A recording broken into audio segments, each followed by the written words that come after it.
Tante bisa pinjam kau motor Spooky nih, saya ke depan sebentar saja. Oh iya, ini nih. Pakai saja, kebetulan saya tidak kemana-mana. Udah lumping bisa pinjam kau motor Spooky kah? Sama ke pasar, panas sekali. Soalnya saya perawatan ini, nanti saya kulit hangus. Oh, mau ke pasar. Ini Pak Kades saya tidak pakai juga.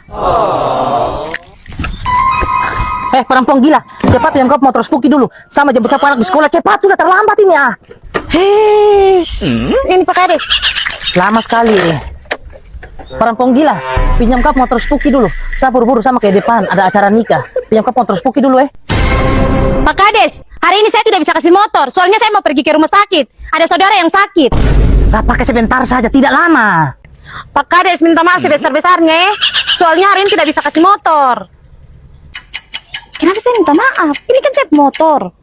Katanya orang kaya, tapi tidak bisa beli motor. Ih. Bukan tidak mau kasih pinjam Pak Kades, tapi hari ini sangat penting. Saya pun keluarga ada sakit. Oh, ada keluargamu sakit, ya sudah. Saya tunggu di sini. Pergi sudah cepat, saya tunggu di sini.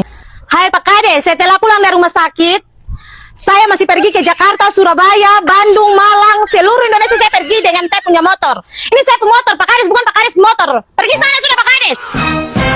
Perempuan gila, cuma motor saja kau pelit sekali Hai Pak Kades, setiap hari tuh Pak Kades pinjam saya punya motor. Mau kemana-mana pakai saya punya motor. Pak Kades ini tidak tahu malu perempuan gila, cuma gara-gara motor saja kau hina-hina saya. Kau jangan pandang enteng saya. Motor ini saya bisa beli sapu harta tuh di mana-mana. Cuma motor saja kau hina saya. Pak Kades, apa hina Pak Kades? Perempuan gila, jangan kau sombong. Karena kalau kau susah, tidak ada yang tolong. Orang tidak senang dengan manusia yang sombong seperti you. Kalau kau susah, tetangga ini sudah yang tolong kau, perempuan gila. Oh iya Pak Kades, kalau saya susah pasti tetangga yang tolong saya Ini Pak Kades kuncinya, biar saya pergi rumah sakit dengan ojek saja. Begitu kan bagus. Kau ke rumah sakit naik ojek saja. Bensin tidak ada ini. Baru mau isi bensin pakai apa? Mana uang? Ini Pak Kades. Kalau keluarga sakit itu, kau ke rumah sakit naik ojek saja. Cocok untuk kau yang miskin itu. Iya Pak Kades, hati-hati biar saya dengan ojek saja.